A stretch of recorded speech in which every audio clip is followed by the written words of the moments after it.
ওর শারীরিক চাহিদা মেটাতে না পেরে স্বামীকে বালির চাপা দিয়ে মেরে ফেললেন তার স্ত্রী। এই কেমন আজব ঘটনা। আসলে খালা, এটা কি আপনার ছেলে?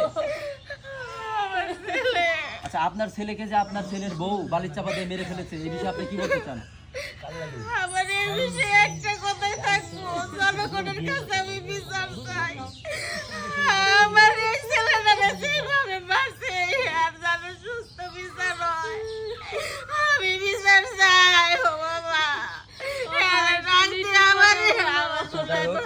আসলে ঘটনাটা আসলে অনেক খারাপ হয়েছে। আসলে আপু, আপনি যে আপনার স্বামীকে বালির চাপা দিয়ে মেরে ফেললেন, এটা কেন? মারবো না, কি করবো? আরে আরো আগে মারা উচিত ছিল। আরো আগে মারা উচিত ছিল, বিষয়টা একটু ভেঙে বলেন।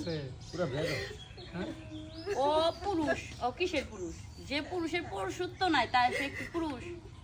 যে পুরুষের ক্ষমতা নাই একটা নারীর মা করার, সে কিসের পুরুষ? হ্যাঁ, তারে দিয়ে কোনো কাজই হয় না, তার ভিতরে কোনো পুরুষত্ব নাই, এই জন্য আমি ওর মেরে ফেলেছি শেষ। আর ওর ভিতরে মানুষের তো একটা পুরুষের একটা হিংস একটা থাকে, ওর ভিতরে ওটাও কিচ্ছু নাই, খালি। খালি যদি আমি মহিলা মানুষ হইতাম বেটি, তোর চুল এতক্ষণ ছিঁড়তাম, বুঝছ নাই? কারণ তুই তো 14 শিখের ভাত খাবি, কারণ তোরে মাইরে মনে করিস মহিলা কেস মামলায় জড়াই যাবো, এর লেগে এখনো কিছু কইতাছি না। আপনার স্বামী যেহেতু শারীরিক দিক দিয়ে অক্ষম, আপনি চাইলে তো তাকে ডাক্তার দিয়ে দেখাইতে পারতেন, বিভিন্ন কবিরাজ আছে, ডাক্তার আছে, তাদেরকে দিয়ে দেখাইলে তো সমস্যাটা সমাধান হইতো। বহুত বলছি, অনেকবার বুঝাইছি যে চলো ডাক্তার, উনি শরম পায়, উনি যাবে না ডাক্তারের কাছে, উনি কবিরাজের কাছে যাবে না, ওনার এত শরম। আমি কি সারা জীবন এটা বুঝাবে যাবো? আমারও তো কিছু চাহিদা আছে, আমার তো প্রয়োজন আছে। অন্যদিকে সম্পর্ক আছে, আসলে কি ওনারা যা বলতেছে এটা কি সত্য? হাসা কথা তো না, জামাই মারে নাকি? দেন তো ওনার চোখে একটু পানি আছে, একটু পানি আছে, পাথর পাথর। আপনি কি পরকীয়া করেন? হাসা কথা কর। মানুষের যখন মাথায় শয়তান চাইপা যায় তখন মানুষের কোনো হুঁশ জ্ঞান থাকে না, আর ওর ভিতরে কোনো কিছু নেই। ওর কাছ থেকে অনুভূতি, একটা ভালোবাসা ছোঁয়া, সেটা আমি পাই না। ও এক সাইডে থাকে, আমি আরেক সাইডে থাকি, মাঝখানে ফাঁকা। তাহলে তো জানো ওর কথা আমার শুনবার বলছে না, ওরে আমার চোখের সামনের দিকে ওরা বালির চাপা দিয়ে মেরে ফেলেছেন, আপনার কষ্ট হচ্ছে না?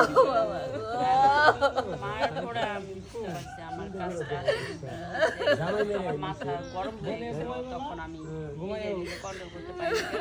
কিন্তু আমি বালিশ চাপা দিয়েছি, মারা কিছু এভাবে যে মারা যাবে এটা আমি আচ্ছা আপু, আপনার ভাইয়াকে যে আপনার ভাবি বালির চাপা দিয়ে মেরে ফেললো, এই বিষয়ে আপনি কি বলতে চান? আমার ভাইয়া অনেক ভালো একজন মানুষ। আমার মনে হয় কি জানেন, এই যে এই ডাইনিটা মনে হয় অন্য কারোর সাথে সম্পর্ক করে, এই কথাটা জানার পরে আমার ভাইটা মাইরা বলাইছে। ঠিক তাই হইতে পারে ভাই, বুঝছে মনে স্বামী মনে তো আনছে এখানে মনে সবাই একই কথা বলতেছে যে আপনি নাকি আপনি পরকীয়ায় লিপ্ত ছিলেন। আসলে এটা কি সত্য?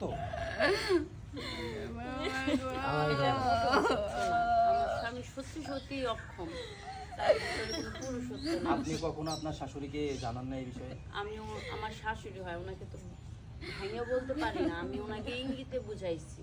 আমার নানি শাশুড়ি আছে, তাদের কাছে বলছি, তারা আমার শাশুড়িকে বলছে, কিন্তু আমার স্বামী তার লজ্জা, সে ডাক্তারের কাছে যাবে, লজ্জার কারণে আজকে আমি আপনাদের বিয়ে হয়েছে কত? আমরা আছি না।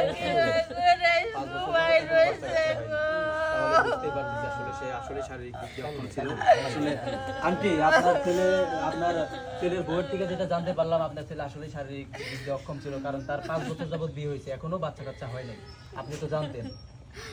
বাবা গো, আমি ওই বিষয়ে অতটা জানি না, কিন্তু একটু জানি যে আমার ভুলা অসুস্থ।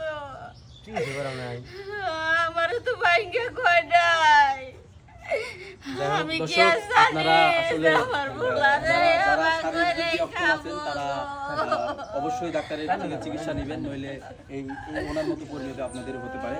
আসলে আপনাদেরকে মেসেজ দেওয়ার জন্য এই ভিডিওটা তৈরি করছি। সবাই ভালো থাকবেন, ধন্যবাদ।